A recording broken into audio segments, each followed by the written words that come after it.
Hey, you. Yeah.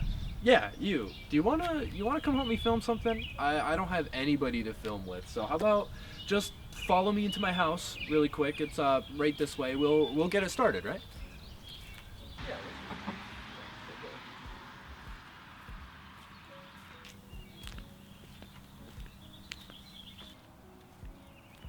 Hold on. You shouldn't be there. You just broke the 180-degree rule. See, I can't walk left to right and then walk right to left. It doesn't look right. Here, let me. You mind if I get in here really quickly? Here, let's just put you like right here, yeah? All right. Let's get going.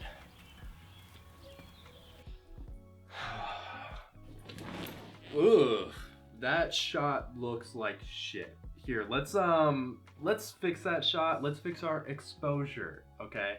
Let's start with least flexible. Let's start with shutter speed.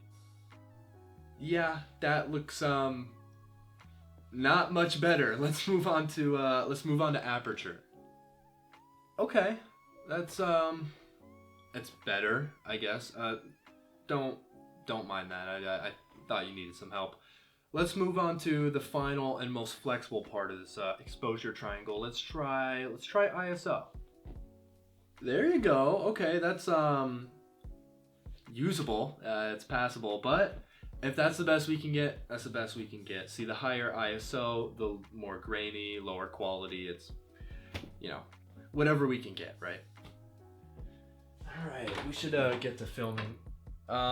Maybe not. It looks like Vince Gilligan just put us in Mexico. Why is it so warm in here? Let's you want to fix this white balancing? It is way too warm. Let's make it look nice.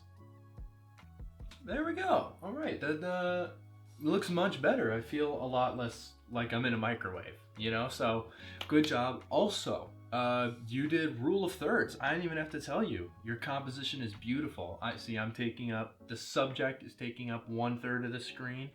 Looks very nice. Good on you. You got a keen eye. Now, there is something I should mention.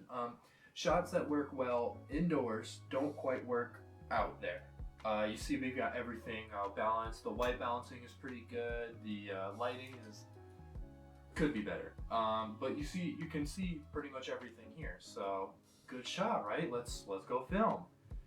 Not quite yet. See, it doesn't quite look right out here. You know, it's a little overexposed. It's a little blue. It's nothing works. So let's fix that again really quick. All right, looks a little bit better. You see the exposure is definitely a lot cleaner. Looks crisper, nice and focused. It doesn't look like we're in a twilight, so very good. Now that I taught you all the secrets, let's get to what I wanted to film. I'm telling you, man, what I'm about to say here is gonna change lives. We have space on the SD card, right? Like we've got plenty of time, multiple hours to film, right? Like that. I don't remember checking that. Bro. Okay. Well. Study business, digital arts, and IT at the only 2-year accredited business college in Northeast Wisconsin. Learn in our student-focused facilities featuring 26,000 square feet of new space. Choose from over 30 programs, including the new Network Security Technologist, Business Requirements Specialist, Culinary Specialist, and Video Production programs. Fit learning in your life with online, daytime, evening, and blended classes. Find your degree at NWTC.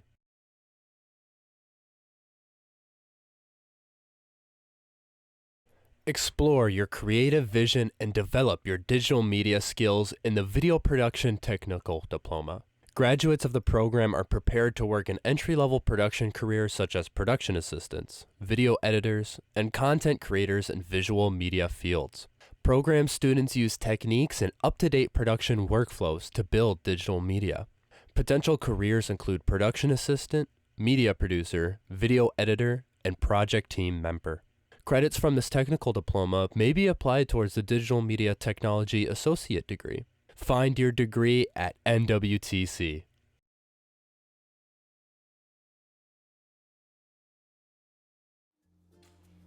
Oh, hey, I didn't see you there. I'm just kidding, yes I did. A little birdie told me that you need to get some audio for a video. However, you don't want to use the little camera mic. That's understandable. It usually never sounds great. It never comes out how you want it to. So, you're in luck because the process of getting audio is pretty simple. However, there are these 5 steps you need to follow. Step number 1 is choosing what equipment you're gonna need. This can depend on the shot. Maybe you have a nice wide shot, but you need to get some dialogue. You can use a lavalier, pin it right to their shirt. Or maybe it's a nice closed environment. You can control the noise and it's let's say an interview. There, you can use just the field recorder itself.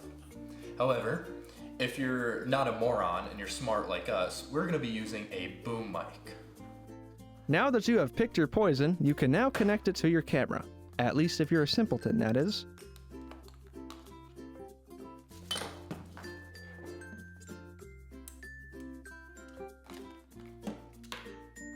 But because we are smart, successful businessmen from America, we have the funds to afford not only 1, but 2 field recorders.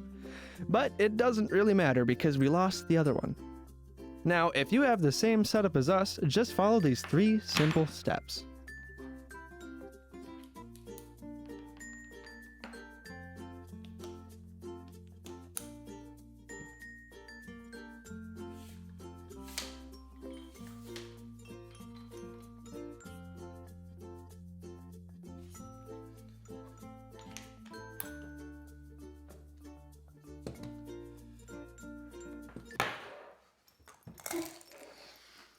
Usually, we here at O2 Industries send the newest talent off to a mandatory 3-day acting camp. Wait, what?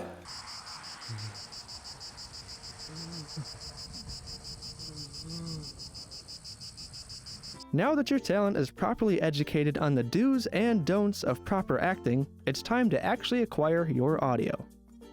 Here at O2 Industries, we suggest 3 simple steps. 1. Cut down on background noise as much as possible. 2. Adjust your gain to be as loud as possible without picking up any noise that you don't want in your recording. And finally, step 3. Have your mic pointed directly at the source. Dumbass. Now that you've properly captured your audio, all that's left to do is edit.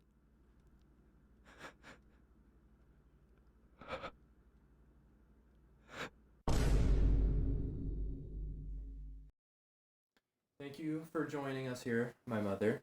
You're welcome, my baby. For our first question, so you did a 23andMe. What does our heritage look like? For my side of the family, it is mostly British and Irish, which the Irish part was not a surprise at all. I can tell by your hair. Yes, yes. Okay, well, are you surprised by any of that? Yes, my grandmother on my dad's side, so my dad's mom, was 100% pure Polish. Her parents, I mean, her genetics were pretty far back Polish. And my genetics came up at only like 8% Polish. So that was really a surprise to me. That, and we also found out that our oldest sister is only our half sister, which we did not know. Mm-hmm. And I'm 47. Definitely shocked a lot of people. Yes, we are one of those families. And so does that mean I'm 4% Polish? It depends on what genetics your dad lent you, but I mean, honestly, you're not going to be a whole lot of Polish, but I would think that you would still be pretty significantly British/Irish. That's horrible. That's wonderful. We're still recording. Hey, Dean. Could you not use power tools for like 5 minutes? I'm recording. It's literally just 5 minutes. That's all I need.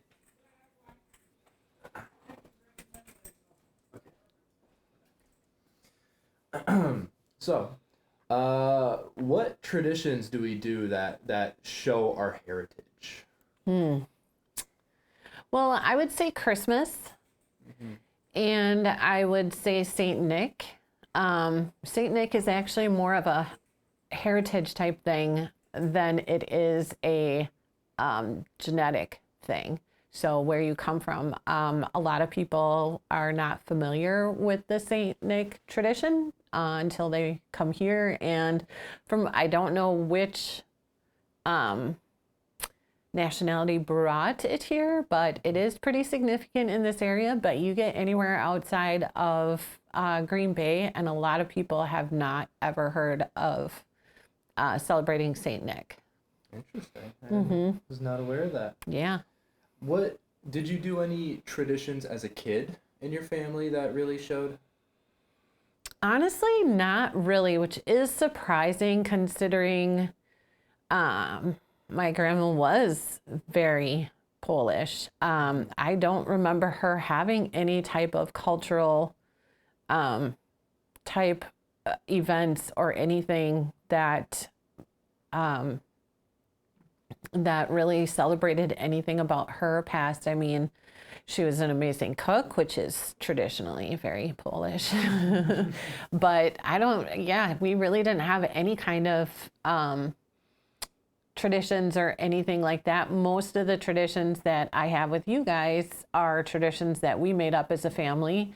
And, other than like the traditional Christmas tree, and as I said before, Saint Nick. But if we have any traditions, it's because I made them for us as a family to give you guys that kind of memories growing up and just having things that you can do with your families later that will bring you joy like it has brought me joy. Does that include the pickle on the Christmas tree? That I actually read about, oddly, online. And I thought, how fun would that be to do that with you guys, whoever finds the pickle ornament. And that is a Polish thing from what I've read. Interesting. Do you want to quickly define what the Christmas tree pickle is? Sure. So we have a pickle ornament, and on Christmas Eve, which of course I'm a big softie and I always let you guys open a present on Christmas Eve, which is again a tradition that we have. Not really a thing in our families, but for you guys, that's kind of been a tradition. And then, so the pickle, you hide it in the tree wherever you think it'll take a bit to find it, and whoever finds it first gets to open the first present Christmas Day. Wow, that's fun. Yeah, we've been doing it for a while. Yeah. And finally, are you prideful of your heritage? Oh yes, I am way okay with being 50% Irish. It is definitely a part of my personality, and any ginger redhead will tell you that they are very proud of their hair and their color. It is unique. It is a mutation, I think. Don't quote me on that, but it is, we're not as common as we once were. So it is definitely a privilege to be of the ginger kind. Well, thank you for joining us, Mother. You are so welcome. And we had a special guest too. Our little Arnie. He is definitely not a ginger or Irish. All right. Thanks for joining us, Father. I just have a few simple questions for you. First of all, what does your heritage look like? Your family heritage? Mostly German. My father's side is like 95% German. My mother's side is German, Irish, and Scottish, I think. So my grandfather. Western Europe? Yeah. Mm-hmm. What about your mother's side? Do you know? Yeah, mostly German there also. But then my grandfather has Scottish and Irish in him. And I think there's something else mixed in there too, but it's mostly, I'd say overall, probably 80%, 85% German. Wow. I see. Okay. So what traditions do you do that show your heritage? Or what traditions did you do as a child? Work. That's true. I guess so. It says you're German, you work. We didn't have a lot of family traditions outside of throughout our family going back generations. They've either been farmers or preachers. That's pretty much the career. That does sound pretty German. Yeah, it's very German. Would you say you're proud of your heritage, where you and your family are from? Yeah. I think that they are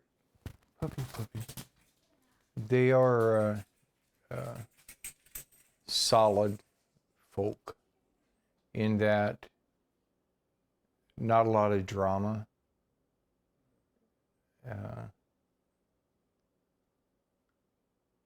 Solid members of the community kind of people. Did you see that that archetype in your family? No, I think that's where we went off the rails. That's where we went. I think in my generation is where there was a lot of drama, and that was not consistent within the family. But when you mix the religious aspect and the I think a desire to be different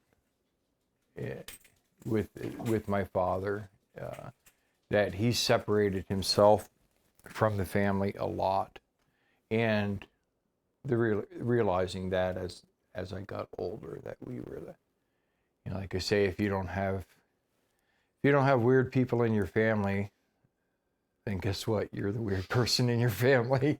And that's kind of the realization I came to when I got older, is that we were the weird ones. So. Thanks for joining us, Dad. All right.